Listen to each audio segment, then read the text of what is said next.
Well, morning, fellow zombies. Are we alive yet? Are we awake yet? Because I sure as hell ain't.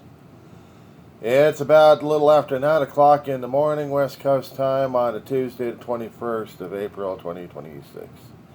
A diary of a griever named John Weaver, which is me. He's on the air. Okay, there's still a lot of flack going between Trump and the Catholic Church, specifically Pope Leo. Now, I try not to get into situations where we have people puffing out the chest and thinking that they're big and bad on religion at this point over here, or they can't stand what they hear is differences of opinion in the church and things happening in it. That they'll blather and they'll bad talk like crazy. Case in point on this one here. I'm going to be picking on Sean Hannity for a minute. Fox News, Sean Hannity goes nuts on the Pope, and not to mention on the Catholic Church. According to BuzzFeed, they're quoting him on this one since yesterday. Title reads, Fox News, Sean Hannity shared why he's no longer Catholic, and the internet is ruthlessly mocking him. Now, he has said that, like millions of Americans, he was raised Catholic. He went to Catholic school for 12 years. And as of today, which around Monday, I think, he's no longer considering himself a Catholic. While he considers himself a Christian, he left the church, Catholic Church, a large part because of institutionalized corruption, and it was at the parish level, bishop level, cardinals, all the way to Rome. He goes on to say the scandals within the church were left unchecked, insisting others at the Vatican have totally lost sight of the true meaning of the Bible and its teachings. And then here comes the focused attack. Pope Leo XIV is now seemingly more interested in, wait for it, spreading left-wing politics than the actual teachings of Jesus Christ. Why is the Pope twisting religion to specifically attack only President Trump and the U.S.? Is it because he's a run-of-the-mill, Trump-hating Democrat that lacks moral clarity about radical Islam? Where are the pointed words for Iran?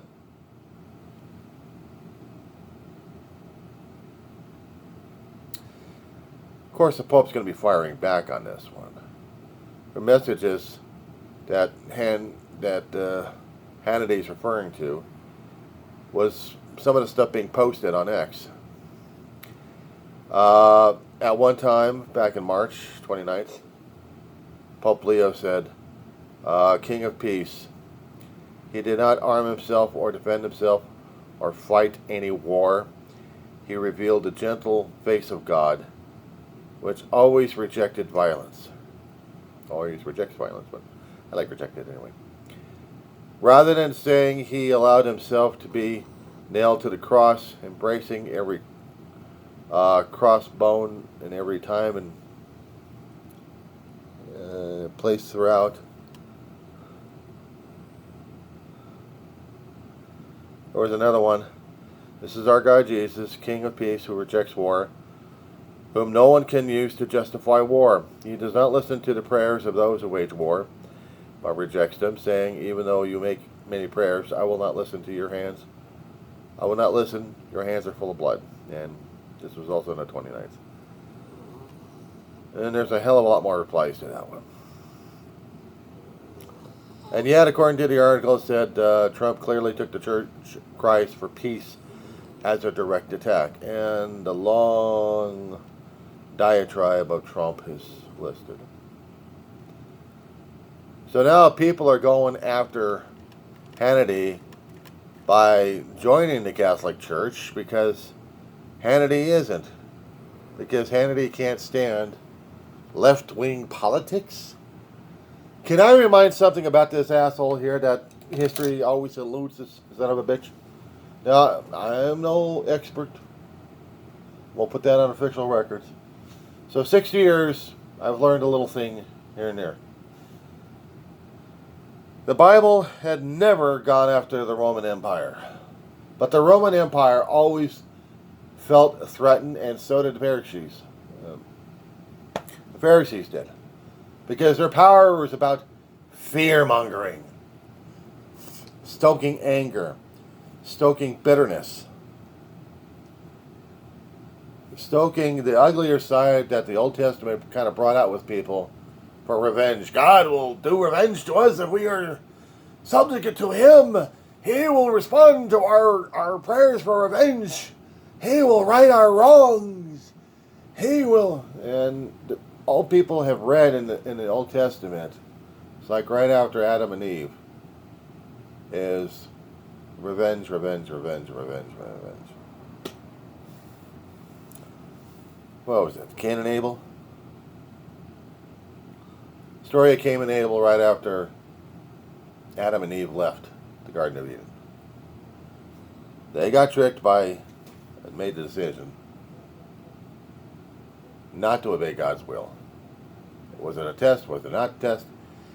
Whatever the interpretations were, it never made it clear whether or not if it was a test or not. All it said was Adam and Eve bit into the apple after they got tempted by the serpent, and then they got kicked out of heaven, out of Eden, and therefore had to live in the real world outside the walls. That everything was living in peace inside because they were obeying God's will, according to the interpretations. But outside it was the cruel world of going on, and I don't know how many people can interpret it one way or another at this point. But Adam and Eve were conceiving Cain and Abel. Cain was the good side because he was a shepherd. He was protecting his flocks. Cain was the farmer. He was getting down to earth. And he was trying to provide whatever he could for the family. The things I could not understand about this one here. Concerning about Genesis, where Genesis is showing that because of the bite in the apple, we've got Abel being killed by Cain because of jealousy, envious, because God showed favor to Abel but not to Cain. I've always been confused about this situation here.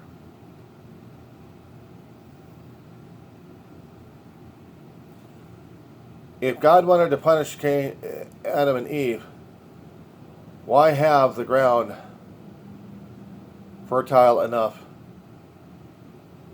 for a living to be scratched out of it, and God couldn't be bothered with saying, this was good. I'm giving you that option, And Abel was just being a shepherd, watching over the flock. And the viewpoint that I've heard pastors made, they hadn't questioned. They hadn't questioned. And I am in doubt. Okay? I'm in doubt of this one. That God prefers shepherd over a farmer. But he couldn't value both. You're shepherding the sheep. Sheep that produce cloth, that produce milk, and on some occasions, meat, if necessary. For the most part, Abel was watching over them, being a good shepherd. And maybe that did please God.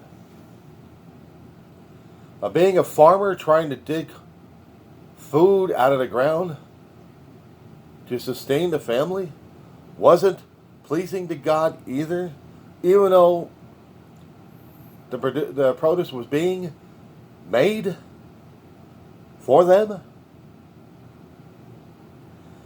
And even though they did mention about there's other people out there, So I take it beyond the walls of Adam and Eve. There are also other that were made by God. That the Bible never quite got into more specifics on that one. You're scratching your head probably wondering, what's all this about Catholic? No, this is about the Bible. Well, part of it I'm trying to talk about is about the Bible. I don't know enough about Catholicism, about the Catholic faith, of what they teach, what they believe, except they do believe that Christ is King. And they have saints. They got a lot of saints. I got a ton of them. Saints for a lot of things. And they got rituals. I've been to at least a few services regarding the Catholicism, but I never felt comfortable with it. And the one major one I did go through was a funeral of my grandmother, who was a Catholic, practicing. But she had her good days and she had her bad days.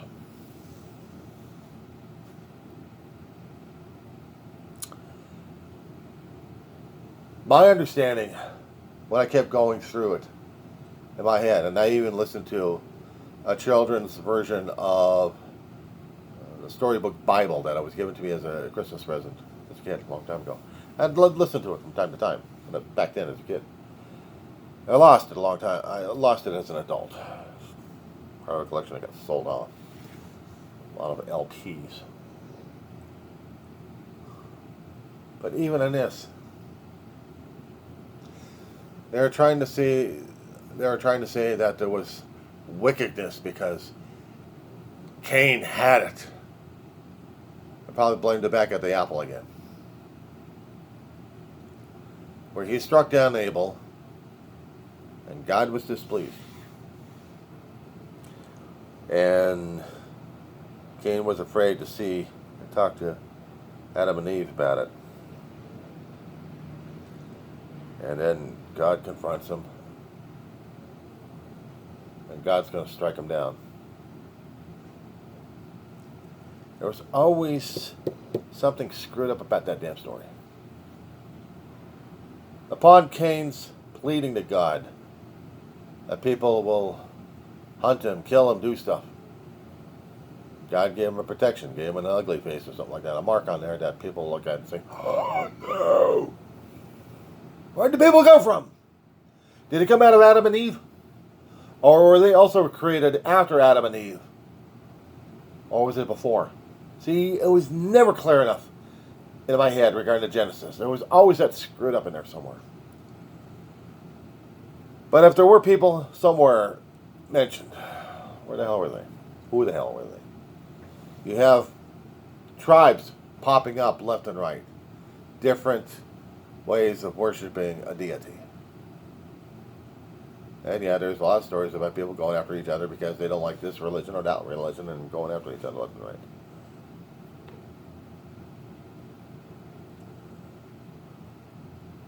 So I would never quite get the story right on this one.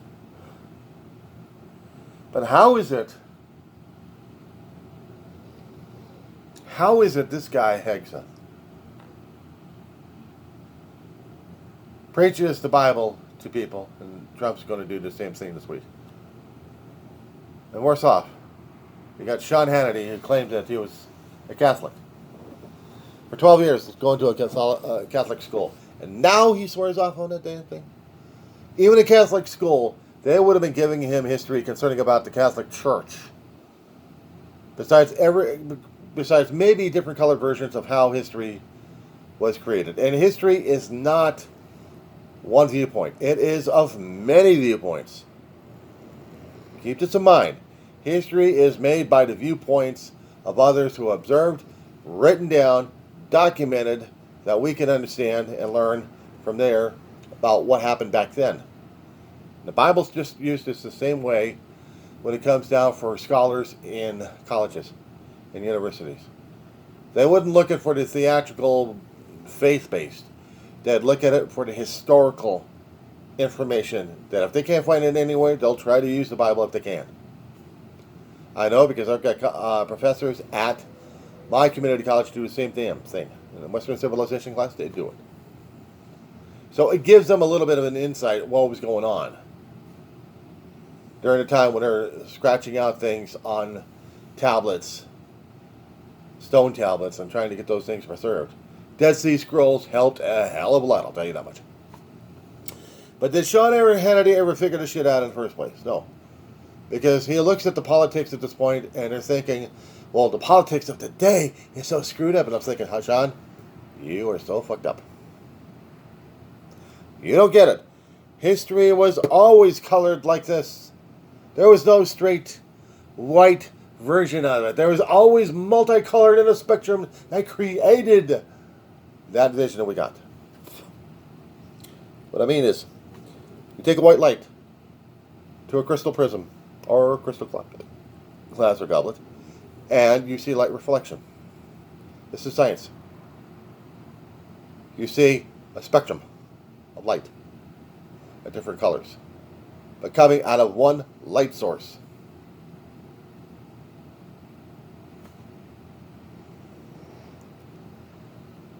History is the same way. History is the same way. A lot of viewpoints create the history.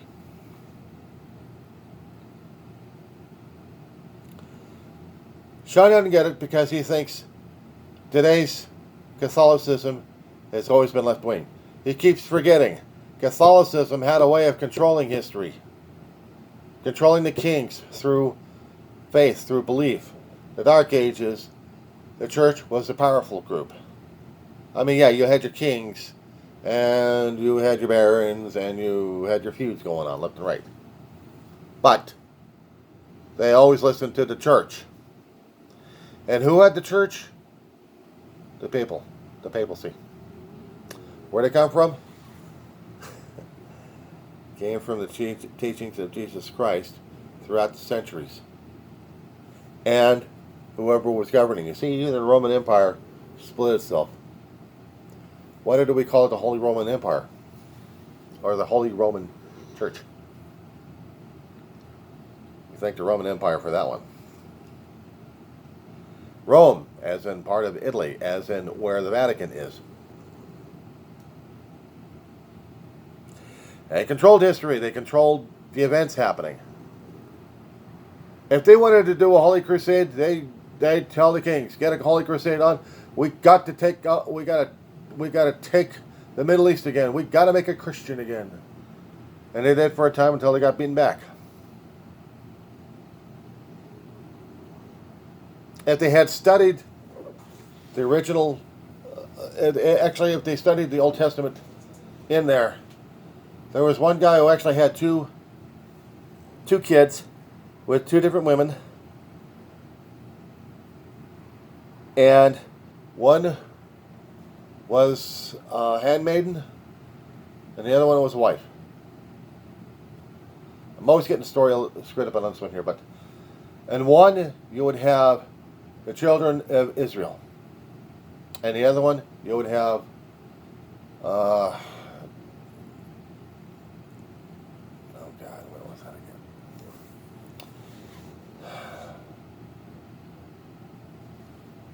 give me a second here. Said before, I always get this damn thing wrong. Okay.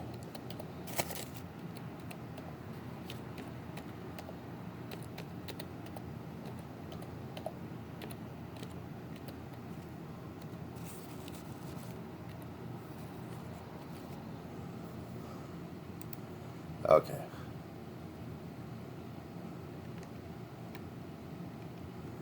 Now I'm going to Wik on this one. I'm going to Wikipedia. Because I'm pulling up Abraham. I am trying to see information about this. Because I want to know more. I'm not doing the AI stuff. So bear with me on this one. Just wait for the information to pull itself up. The computer's dragging his ass off. What am I saying? Okay, here we go. Islam. There we go. Bingo. Abraham is the founding father and first Hebrew patriarch who began the covenantal relationship between the Jewish people and God in Christianity. He is regarded as the forebearer of Jesus and the spiritual ancestor of all Christians. And in Islam, he is a link in the chain of Islamic prophets that begins with Adam and culminates in Muhammad. Abraham is also revered in other Abrahamic religions, including the Baha'i faith and the Druze faith. He is regarded as the common forefather of both the Arab people through his son Ishmael and the Jewish people through his son Isaac.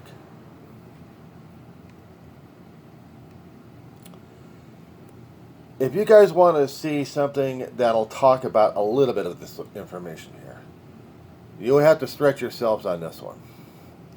West Wing did an episode regarding the 9/11 attacks by not mentioning the 9/11 attacks in one particular form or fashion, but kept a little bit of elements in there. The White House went under a lockdown. There was a group of school children on a field trip, seeing the White House. They won a contest, or they sent in essays and got this field trip in a group. So when there was a lockdown concerning about an attack on the White House, or somewhere else, that matter, the federal government went on lockdown at that point. They're in the cafeteria, and the cast members of the West Wing staff would come down to talk with them. But the one that got my attention on this one, was President Bartlett's wife coming down to see how the children won and answered questions. Why do these people hate us so much?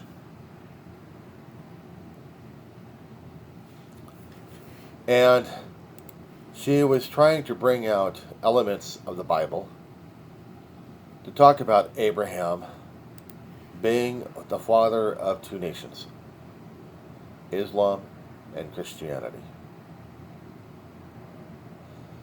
By the two ladies, one being a handmaiden and the other one being his wife. And this had gotten my attention on this one. It's a lot to read. Hagar was the concubine. Sarah was the spouse. I am trying to see. Okay. In the first paragraph I read concerning about how Muhammad had been the father of these two. The second part was talking about the book of Genesis in the Hebrew Bible. Trying to see.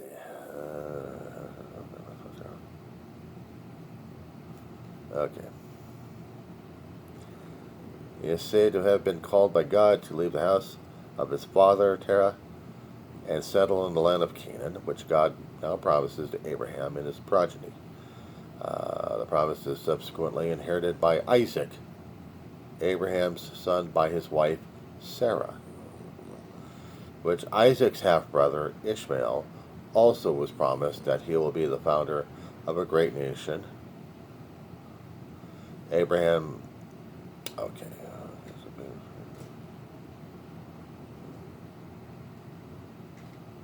Here we go. So I take it the handmaiden was Ishmael's mother. And that would have been Isaac. No, actually Ishmael. Ishmael would be the one for the Islamic nation. Isaac would be the one for Christians. I think if I get this right. Okay, yes, Isaac would be the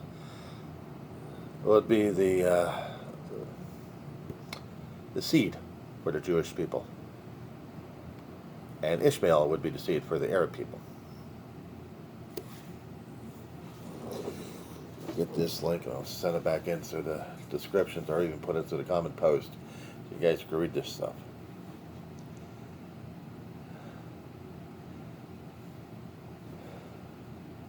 Doing another video on this one. I'm not going to make this one a long one. So part 2 is coming up.